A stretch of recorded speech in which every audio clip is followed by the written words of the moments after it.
There have been some, well, pretty significant shifts happening with U.S. immigration policy recently. Yeah, really abrupt changes, actually. It's a complicated area, always, but some recent developments are affecting a huge number of people. Exactly. And there's some data floating around that kind of challenges what people think they know about, say, deportation history. hmm So the plan today is basically to cut through the noise, right? Pull out the key facts from what we've been looking at, understand the immediate effects, and maybe highlight some of those surprising bits. Yeah, give you the clearest picture we can. So let's start with what seems like the most, well, the most sudden change. This specific immigration program that just got shut down. Right, the parole program. It was set up fairly recently, back in 2023. And the idea behind it, as I understand it, was to offer a sort of structured, legal way in for people facing really tough situations in specific countries. Precisely. It was targeted specifically for folks from Cuba, Haiti, Nicaragua, and Venezuela, places dealing with major instability, economic crises, that kind of thing. So instead of making dangerous journeys. Exactly. They could apply from outside the U.S., and if they got approved, they could come here legally, stay temporarily, usually about 2 years, and crucially, they could work. It was presented as a more orderly way to manage things. Okay.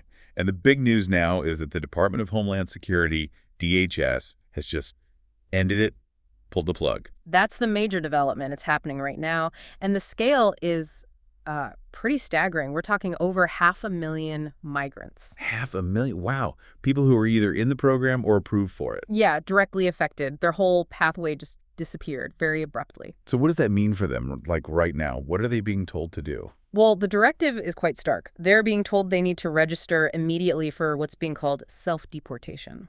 Self-deportation. And how do they even do that? Through an app, Right. specifically the CDP-1 smartphone app. Wait, the CDP-1 app, wasn't that originally for scheduling appointments to enter legally at ports of entry? It was. And now it's essentially become the tool for managing their exit. It's a huge shift, logistically and, well, conceptually, too. I can only imagine. You're asking hundreds of thousands of people, maybe scattered all over, maybe without stable internet or housing. Right, or maybe not super tech savvy, to use a smartphone app to register their intent to leave. That's the immediate instruction. And if they don't? What happens if they don't register and leave? The consequences are serious. They'll face immigration enforcement. That means ICE, Immigration and Customs Enforcement could actively look for them, arrest them, and deport them forcibly. And beyond just being deported. They could also face ban on legally coming back to the U.S. for several years, often 5 years, maybe longer. So the message is pretty clear. Use the app to leave, or risk being found, removed, and barred from future entry. Wow, okay. The stakes are incredibly high. Yeah. What actually triggered this sudden end? Was there a court decision or something? Yes, it seems to follow a Supreme Court ruling from May 30th. Now, the ruling didn't explicitly order the program to end, from what we understand, but it essentially removed a major legal obstacle that was preventing the administration from terminating it. It cleared the path for DHS to act. So the Supreme Court opened the door, and DHS walked right through it quickly. Seems that way, although there's a slightly confusing detail. There's apparently still a legal challenge ongoing in a federal court in Boston. Oh, trying to save the program. Yeah, immigration advocates are still fighting it there. And one attorney was even quoted arguing that because that Boston case isn't finished, the program isn't technically legally over yet, despite the Supreme Court ruling and what DHS is doing. But DHS isn't waiting for that Boston court. They're moving ahead anyway. That's exactly what it looks like. They're proceeding with the shutdown based on the Supreme Court clearing the main hurdle. And the official messaging around this, it sounds pretty forceful. Very direct.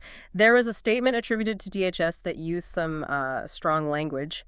Things like accusing the Biden administration of having lied to America, calling the program disastrous, saying it allowed in more than 500,000 poorly vetted aliens. And it framed ending the program as a necessary step towards common sense policies, public safety, and America first. So yeah, no mincing words there about their position. Definitely leaves no doubt about the official stance. Okay, so this door slams shut for 500,000 people. The next obvious question is, do they have any other way to stay legally? Any alternatives? That's the critical question, isn't it? And the answer seems to be maybe for some, But it's complicated. There might be other existing legal paths they could try to pursue. Like what, for example? Well, the main one mentioned is applying for asylum. If they fled persecution back home based on race, religion, politics, that sort of thing, that's a standard process that exists independently. Right, asylum is a separate track. Anything else? Potentially other existing immigration routes, like maybe qualifying for a green card through family or an employer, but that depends heavily on individual circumstances, which might not apply to many. Okay, so established routes like asylum still exist, but you mentioned this program was specifically for people from Cuba, Haiti, Nicaragua, Venezuela. Does that matter for alternatives? It does, particularly for one group, Cubans. There's a specific point made about them. Because of a unique U.S. law, one that goes way back to the Cold War. Ah, yes. I think I know the one. Right. That law generally makes Cubans eligible for permanent residency, a green card, after they've been in the U.S. for a certain period. It's a pathway that doesn't exist in the same way for, say, Haitians, Nicaraguans, or Venezuelans who are also in this parole program. That's a really important distinction. A historical policy creating a different potential outcome for Cubans compared to others from the same program that's now ending. Exactly. It shows how layered and, frankly, sometimes inconsistent U.S. immigration law can be, with specific rules for specific nationalities, often tied to historical events or foreign policy. So for Cubans, while this parole door is closing, that older law might offer another door to a green card for many. That's fascinating historical context. Yeah. But even with asylum, or this specific Cuban Adjustment Act, there's a big but, isn't there? Yes, a crucial one. While some individuals might qualify for asylum or that Cuban pathway or some other status, the clear message is that many, probably most, of the 500,000 people affected by this program ending simply won't qualify for any other legal way to stay. So for a huge number of them, the choice boils down to using that act of self-deport, or facing forced removal by ICE and likely becoming undocumented if they stay. That appears to be the grim reality facing a large portion of this group now. Okay. Let's shift gears a bit. Besides this immediate policy change, you also flag some broader historical context, specifically around deportation numbers. And this is where it gets, well, really surprising. Yeah, this part definitely makes you pause and reconsider some common narratives. It starts by mentioning President-elect Trump's well-publicized plan after his election. Remember, he aimed to deport 2 to 3 million undocumented immigrants. Right. That 2 to 3 million figure was huge news, a central promise for stricter enforcement. It was. But then there's data cited from Pew Research, and it shows that under President Obama, just between 2009 and 2014, his administration deported 2.4 million undocumented immigrants. Wait, 2.4 million in just those first 6 years? That's what the data shows. And it was described at the time as an unprecedented number, a record number of deportations. Unprecedented, and a record by 2014. So what about his full presidency, both terms? If you include the figures for 2015 and 2016, the total estimate for Obama's 2 terms comes out to roughly 3.2 million undocumented immigrants deported. Okay, hold on. Let's put that side by side because this is the key point, right? Trump pledged to deport 2 to 3 million.